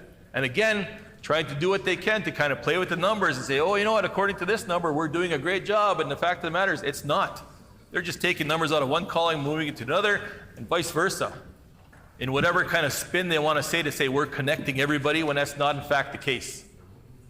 And you can make that call, you can physically make that call. If anybody in the chamber here picks up their phone and tries to call somebody in northern Manitoba, depending on where they live, you're probably not going to be able to get an answer. As the member from Flin Flon had mentioned in his words that he shared earlier on, is if you just go perhaps just a couple kilometers off the main highway or just out of a certain service area, you're left with nothing.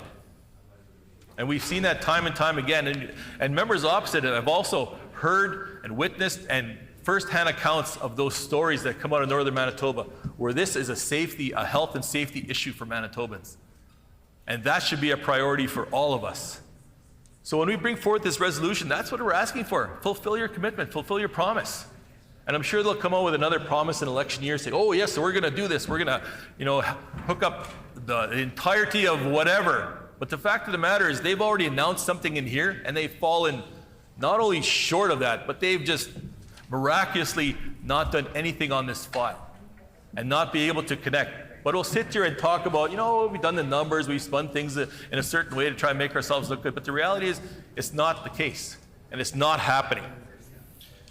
And Mr. Deputy Speaker, should we not have that? Right? So earlier in my speech, I said Manitobans in southern Manitoba think this exists. They think this exists everywhere, and it just doesn't. So down south, you have that ability and you have that capability. Up north, you may have that ability, but you don't have the capability. And you don't have that capability because of this government's failure on this file. This government's failure to be able to connect northern Manitoba and central Manitoba. And not only that failure to connect, but by doing that and setting up the so-called agreements and the privatization things that they want to do, they freeze northern Manitobans from being able to progress on their own even. So Manitobans need to have that ability, need to have that faith in government, and it simply does not exist in this government.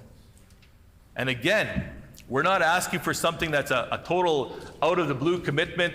We're asking for something that's totally made up. This is something that's real. This is something that's been announced by this government. Again, the government of announcements, not the government of commitments, not the governments of actual work. And that's a failure on this government, Mr. Deputy Speaker. So when we come forward and we say, do what you promised, is that asking too much? No, it's not. It's simply asking to do and hold them accountable. But there is no accountability from this government whatsoever. And in particular with northern Manitoba, we know they ignore the needs, they ignore the health and safety of northern Manitoba. And Mr. Deputy Speaker, that's just unfortunate that that's how this government looks. Again, I refer to their compass that they probably plotted out various constituencies here in Manitoba, and they thought, okay, you know what, this is where our prime area is, we're going to get votes in this area, we're not going to get the votes in this area, so let's ignore that. But the reality is, and I hear chirping from members opposite, who have either been failed ministers in their departments, who got shuffled out, who will stand up in the chamber and give their retirement speeches, but also ministers that are there, that were there before Brian Pallister, during Brian Pallister, and some after Brian Pallister. So you do not have to carry that same kind of thought process. Stand up to your caucus members, stand up to that leadership that insists on carrying forth that Brian Pallister agenda of ignorance towards northern Manitoba. And you have that chance to do that. And I'm sure that's going to come up, that those are going to be election calls and those are going to be election commitments that you're going to be asked to do. And all you do is you'll just announce it, knowing full well that after the election, you won't have to answer for it because you're not going to be in government at that point in time. And that's just the reality. But again, announcement after announcement after announcement. And not only that, even coming up to just re-announce the same thing, let alone trying to advertise for the announcement saying, oh, by the way, I'm going to spend millions of dollars to say what we're going to do. But when it comes to connectivity and broadband for northern and central Manitoba, they've absolutely ignored that issue. But instead just kind of brought it up as an announcement. Oh, this is what we're going to do. This is what we're going to promise. But the reality is they didn't even think it through to actually get it done. Instead, we'll try to blame others, deflect from whatever they're going to do to avoid that responsibility and that accountability that they owe to all Manitobans. And in this issue in particular, Manitobans and northern Manitobans should be reliable and should be able to rely on the fact that they can be connected to not only their friends and family within northern Manitoba, but to southern Manitoba as well, but to all across the globe and all across this country. But they don't have that ability. And the minister even referred to that. Or the member for Brandon West, I apologize, referred to the fact that, you could not even communicate with others. And he's referring to other jurisdictions. And of course, they want to be able to do that when it's convenient. Let's refer to other jurisdictions. But the reality is that would not have happened today. In a number of my communities, my constituency, if any member here tries to sign into them and communicate with them, they can't because they do not have that ability because of the failure of this government on this issue. The failure to connect all of Manitobans to broadband and the failure to not only not connect them, but hold them back from being able to do things on their own. So they froze that ability, and that's a shame on them. The member's time has expired.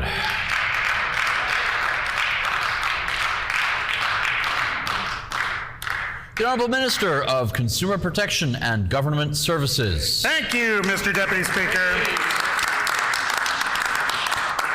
I'm very pleased to be here this morning. Just by way of introduction, I can introduce myself as the minister responsible for broadband, taking over from the member for Brandon West. So certainly I have a lot to say about this particular topic, and I will just reference the member's side comment there about expertise. I've got 30 years of IT experience. I think that's probably more than the entire NDP caucus's IT experience combined. But in any case, I'm also very pleased to be part of a government that takes action and gets things done, a government that makes promises and delivers on commitment, not like the members opposite, who are happy to pretend that certain things that happened didn't happen, to say that they're going to do something and then do something else instead, to promise not to do something and then do it anyways. That's what the members opposite do. That's not what we do on this side of the House. We keep our commitments. Now, I do want to just take a moment. I got a few guests in the gallery. I'm going to briefly introduce them. They're here for Take Your Kid to Work Day. I've got Jade Vanderlinde, I've got Ryland Vienedal, and I've got Darius Schreimer. 3 students with me today for Take Your Kid to Work Day. They're right next to my Chief of Staff, Kyle Reindeers, who's up there with them. And I should apologize to them, and I'll apologize to Hansard as well, and I'm going to apologize to the members of the House, because as the members of the House know, I do like to provide some intensity and some interest in my contributions to debate in this House. And today is going to be probably the most boring speech I have ever delivered in this chamber. I'm so sorry, and it's not by lack of effort. It's just because the content that I have to deliver is so long. I'm going to have to rush through it, and that's why the apologies to Hansard. And I'll just say, I've got friends and family who live all around in rural Manitoba, northern Manitoba, and one after the other, they're sending me screenshots of, hey, check this out. 500 up, 500 down. I can't even get that kind of internet speed in the city. They're getting it in rural Manitoba. That is the reality. That is the record of our government. We've entered into an agreement with Explore. They are working to connect communities up, and I actually have a list of some of the communities, and I'd like to read them into the record to ensure that the members opposite understand when they claim that we haven't done anything. We've actually connected, well, let's see, Asheville and Valley River and Blumenfeld and Friedensfeld West and Friedensruhe and Haskett and Hochfeld and Miami and Morden to high-speed internet. I'm going to continue, though. I know the members opposite are like, well, that was only 10, Minister. That was only 10. Surely there's more. There is more. Neuenberg, Osterwick, Rhineland, Stonewise, Cortez, Rheinfeld, Schazenfeld, Winkler, Dauphin, Bloomfeld, and Woodside. I think I've gotten up to 20 now. I'm going to keep on going, though, for the benefit of the members opposite, because they have claimed in this House that we have not been connecting communities to high-speed broadband. Order.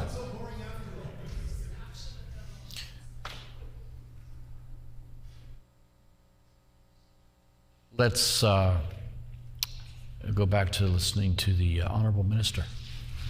All right, thank you, Mr. Deputy Speaker. I'll have to speak even faster after losing those seconds to heckling and order. Wascada, Clearwater, Crystal City, Pilot Mound, Netley, Petersfield, Rosengard, Bertle, Foxwarren, Monarch. I think I'm up to 30 now. I hope the members are paying attention. Lake Medegosh, Glencairn, Glenella, Grass River, Tenby, Durban, Ochre River, Dropmore, Inglis, Kilman, Shellmouth, Bellsite. I think I'm over 40 already, and I hope the members are interested. These are all Manitoba communities that have been connected by our government through our agreement with Explore to broadband internet. They are experiencing unbelievable high-speed internet thanks to the agreement that this government got done, thanks to the actions of this government, in direct contrast to the inaction of the NDP. I continue. Indian Birch. Order. Weskie Sipik First Nations, Mafeking, Binscareth, Gambler First Nation, Harrowby, Millwood, Birch River, Lenswood, Boggy Creek, Boys of Ain, Ninga, Chater, Cottonwoods, Douglas Station. I apologize if I'm pronouncing some of these towns wrong, but honestly, some of these places I haven't even heard of. I've been to hundreds of communities in Manitoba, but there's more than hundreds of communities on this list. All right, Cottonwoods, Douglas Station, Forest, Hillside, Justice, Spring Valley, Cowan, Renwer, Brightstone, Lac du Bonnie, Milner Ridge, Coulter, Elva, Lyleton, Acadia, Carberry. For those of you who are counting, I think I'm over 70 now, but I have more to say. Furdale, Gregg, Riverbend, Chatfield, Broad Valley, Dand, Louder, Regent, Bacon Ridge, Ebb and Flow, Eddystone, Bethany, Burnie, Cool Spring, Eden, Rolling Acres, Spring Hill, Elgin, Fairfax, Souris River, Ditch Lake, Erickson, Otter Lake, Rackham, Rolling River, Wasagamine, Fork River, Russell, Crescent, Cove Beach, and Dauphin Beach. Oh, and I believe I'm at about 100 so far. I will take a moment to just refresh myself if the members can be so kind. And we'll continue. Laguna Beach, Ochre Beach, Scarth, Verdon, Moore Park, Millonton, Mellib, Avonlea, Carlowry, Dominion City, Glenway, Grandview, Ridgeville, Rosso, River, Anishinaabe, Tolstoy, Woodmore, Halborough, Lake Irwin, Neepawa, Crandall, Decker, Hamiota, Lavinia, Oakner, Channing, Flin Flon. Oh, that might be of interest to the member.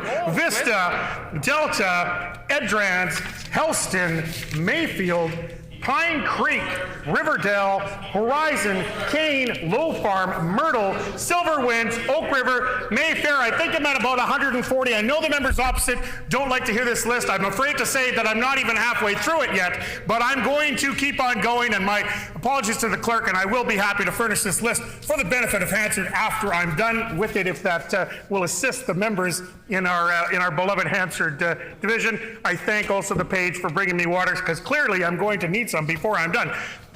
Gnu, which is Rosso River Anishinaabe First Nation, Letellier, Newbergthal, Saint Jean-Baptiste, Saint Joseph, Deerhorn, Lundar, Austin, Cascade, Hidden Valley, Katrine, Rorketon, Cardale, Laurier, McCreary, Keystone, Little Creek, Marquette, Meadows, Warren, Woodlands, Rosser, Mendocino, Pineland, Piney, Sundown, Arrow River, Beulah, Isabella, Minneota, Reeder, Mowbray, Pembina, Rossman Lake, Chimo Resort, Rivers. I think I'm over 175 now, and I apologize to the members. I only have a few minutes remaining to me, so I'm going to have to rush just a little bit more. Greenland, New Bothwell, Rainbow, Dorothy Lake, Eleanor Lake, Otter Falls, Pinawa, River Hills, Seven Sisters Falls, Pratt, Moostistukatwan, Rocky Lake East, Menzie, Oakburn, Shoal Lake, Strathclair, Whitemouth, Salisbury, Betipogo,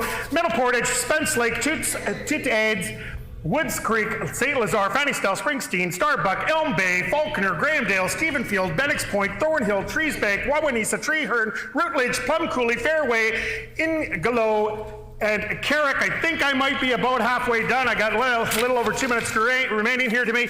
St. Lauber, Woodridge, Makarov, Rose Isle, that's where my wife's from, Parkview, Poplar Point, Altamont, Cardinal, Eagle Creek, Evergreen, Skyview, Somerset, St. Leon, Heartland, Deloraine, Goodlands, Barron Lake, Caddy Lake, Falcon Beach, Hunt Lake, Little Indian Bay, McDougall's Landing, Moonlight Bay, Peniac Bay, Toniata Beach, West Hawk Lake, Glenborough, Millshoff, Stockton, La Riviere, Darlingford, Caliada, Manitou, Broomhill, Melita, Napinka, Cherry Point, Delio, Oak Lake Beach, Clear Lake, Crawford Park, Onanole, Souris, Caliento, Gardenton, Stewart Burn, Vida, Lake Francis, Star Beach, Star Lake, Duck Bay, Angusville, Silverton, San Clara, Friedensfield, Lockbrook, Cree, Marchand, Sandylands, Burtail, Sioux, Manson, Macaulay, South Junction, Sprague, Vassar, Wampum, Wayway-Sikapo, Hadashville, McMunn, Prada, Airport, McDonald, Oakland, Westbourne, Restaurant, Crane River,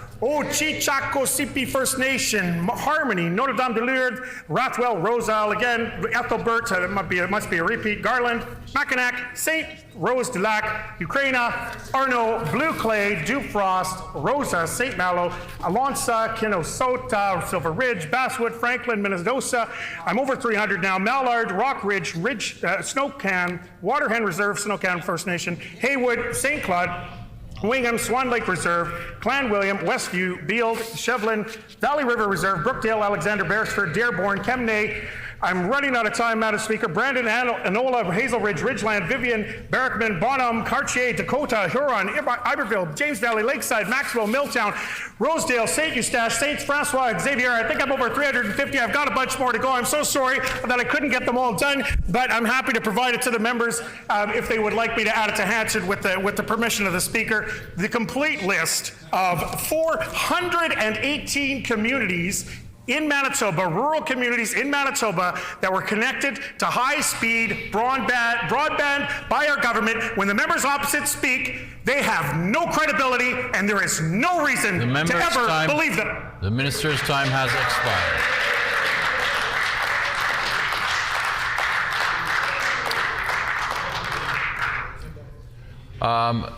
Okay, a couple things going on here. First, was the minister requesting to submit the list into Hansard? No, he's just providing it. He's providing it. Okay, perfect. It is the honourable member for St. Boniface is next on the list according to the speaking rotation. So I recognize the honourable member for St. Boniface. Thank you. I'll keep it very brief. I did work at Western Economic Diversification in 2005, 2006. When we were hearing promises about broadband back then. So we've had 20 years of promises that have never been fulfilled. With all due respect to the minister, I think we can all agree that that was the worst version of I've been everywhere that any of us have ever heard. The other is that many of those communities have actually been hooked up. Yes, to be not everywhere, not Thompson. I didn't hear Thompson on that list. But the other is that, quite honestly, lots of those places, I've been to many of those places, and they already had broadband. So I don't know exactly why they're saying they're hooking up places like Rossburn and Shoal Lake, where there already was broadband. The other thing about it, look, if we're going to argue about private sector and versus public sector, first of all, we know that there were local companies who were shut out of this, who wanted to be part of it, and who were told that they couldn't bid by Hydro. We were approached by them. And lots of them are people who provided broadband, already providing broadband to places like St. Pierre and places in southwestern Manitoba. And the reality is that that ExploreNet is not even a Manitoba company. Government and Manitoba Hydro are some of the largest local businesses we have. That money actually stays here in the province, and that's a positive thing. But we spent years, I would say decades, when we had fiber where we could have been running some of the greatest high-speed internet across this province, and it was completely ignored by both the PCs and the NDP. So with saying that, and I will also say that there's enormous work that needs to be done because the areas where it's most needed have been completely ignored while we continue to pour more. As again, we're hooking up to communities that were already hooked up. So this is something where it urgently needs to be done across the province, and it's the provincial government that makes the decisions where federal funding goes. That's how it works with shared costs. It's the provincial government, not the federal government, that makes the decisions. Thank you. The honourable member for St. James. Thank you. I just want to very quickly respond to the comments from the minister, the member for Radisson. He just spent 10 minutes wasting time in this House reading out communities that clearly had already been served previously through broadband or who very clearly had been served by Valley Fiber, a different company. It's clear if there's any party that cannot be trusted in this province, it's the party across the way, this Conservative government. And at the end of the day, this government has worked to privatize a service that was being provided by a Hydro subsidiary that was very effectively expanding broadband to Manitobans. What they're doing is a shame. Should never have happened. Question. We'd like to bring the question. Thank you. Question.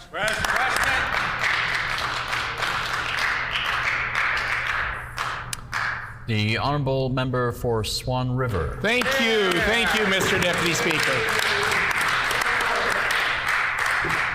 I think what is ashamed is the fact that the members opposite do not pay any attention to rural Manitoba, to northern Manitoba. I thank my colleague from Radisson. I could have finished the list off, however, wanted to get it recorded in Hansford, so he gave up the list. But those communities are very, very, very appreciative of what this government has done for them. And it did